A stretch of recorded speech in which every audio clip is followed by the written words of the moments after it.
But joining us right now is the head coach of the Washington Capitals, Spencer Carbery. He's presented by the Centers for Advanced Orthopedics. More locations, more advanced care centered around one thing. You visit CFAortho.com. Good morning, Coach. Morning, guys. Hey, Coach, we were just talking about, I don't know what time the game ended, and after you did your media and the guys showered, did you guys jump on the Acela like at 11, 12? What time did you get up to the New York area? I think we left at 10 o'clock, so right away, immediately following the game. So we get right out there, and then somewhere around midnight, 12:30, get to the hotel. So you didn't get much sleep? No, not a lot. Yeah. Not a lot. So I can hear it in your voice, the frustration, because, the first few times we've had you on, you've been just so, eager and excited. It's got to be frustrating. But Sergey did point out to us, I guess in 2018, your first year coach, was it in Hershey? Yeah. That you got off to a rough start there, and you ended up, winning the league, whatever you did, winning your conference. So you've been through this before. You want to talk about the start, how frustrating it is, and just, some bright spots. Yeah, it's not the way that we want to draw it up to repeat. Right. But we're just struggling to score goals right now, and doing some good things from controlling the game standpoint, and a lot of things within the game to create opportunities to score, and it just hasn't gone our way thus far. So usually you go through that at certain points in the year, a game, 2 games, 3 games, but it's just probably a little bit more frustrating because it's right out of the gate, and it's now we're 5 games into this, and to be going through something like this early in the year, it's not fun for anybody, and now we got to find a way to not feel sorry for ourselves and dig ourselves out of it. Is it something that just kind of cropped up out of nowhere? Like, did you see this in the preseason? Did you have any hint of this? I know the preseason games are different, not quite the same intensity and everything, but did you see it coming?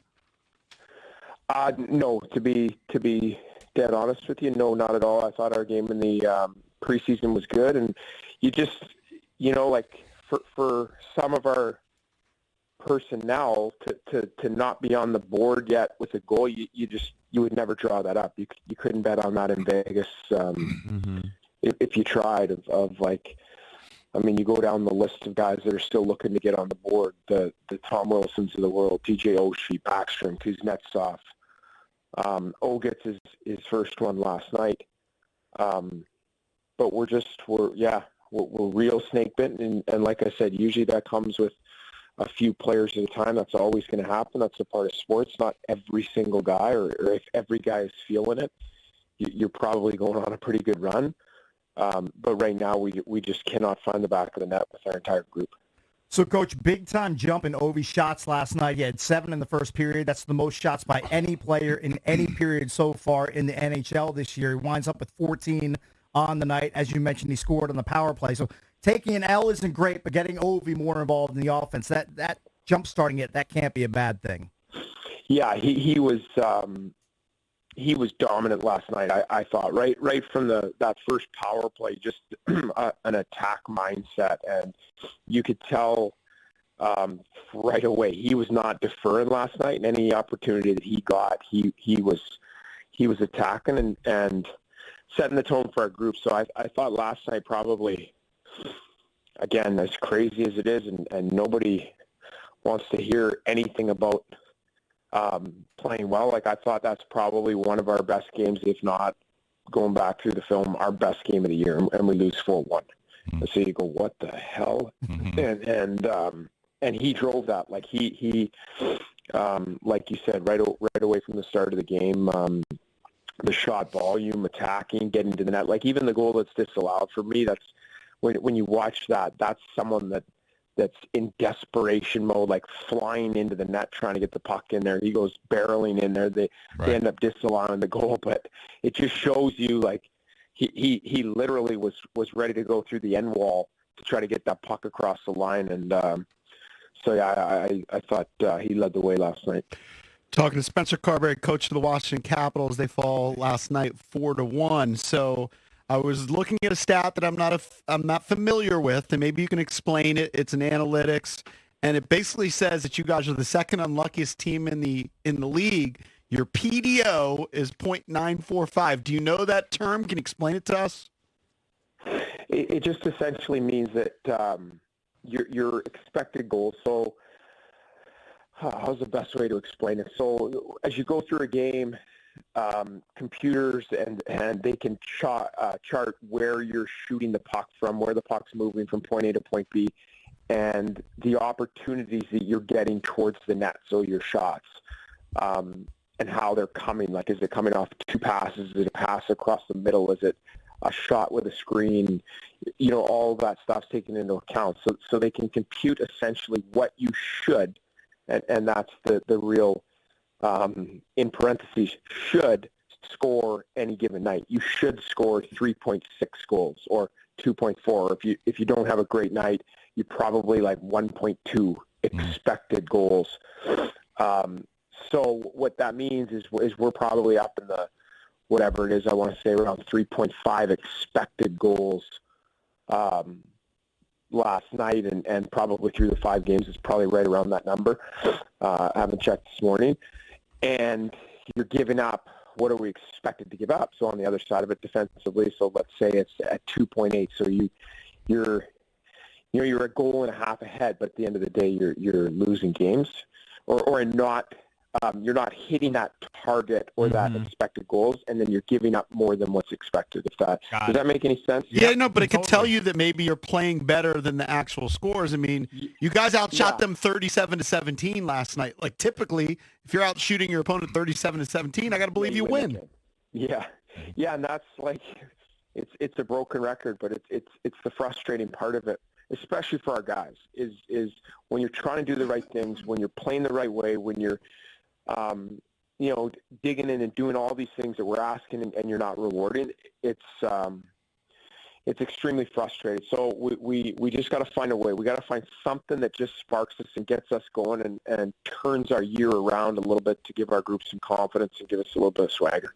Coach, how frustrating was the sequence in the second period where Sonny Milano has a decent chance on Wall, gets turned away, and then Austin Matthews, he just casually flicks the puck like, I don't know, 70 feet down the ice, right onto Nylander's tape, and then he beats Kemps, and all of a sudden it's 3-0, where if Milano converts there, it's 2-1, you're right in the game, and then, this fast-breaking Toronto team, they just get on the board with that opportunity.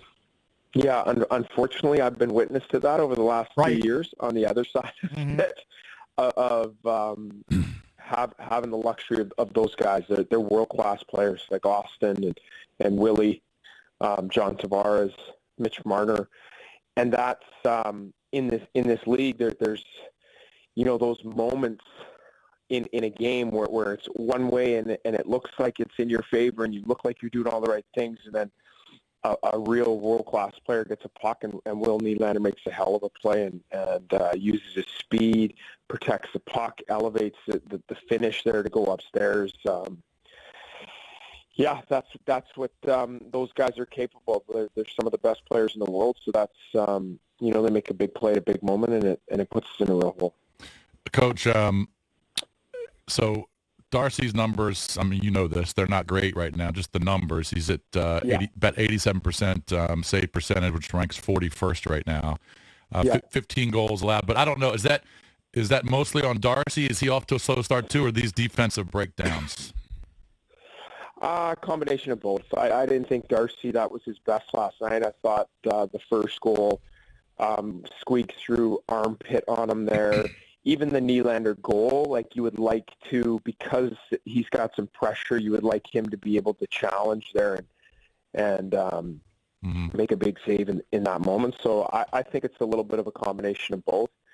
And that's sort of the way, which is when you're peeling back the onion and looking at the big picture, like, all of these scenarios, which generally you don't script, that are struggling, special teams, penalty kill. Our penalty kill's been great last year. Scotty Allen does an excellent job. It's really struggling. Every night we've given up one. Last night we gave up 2. Goaltending.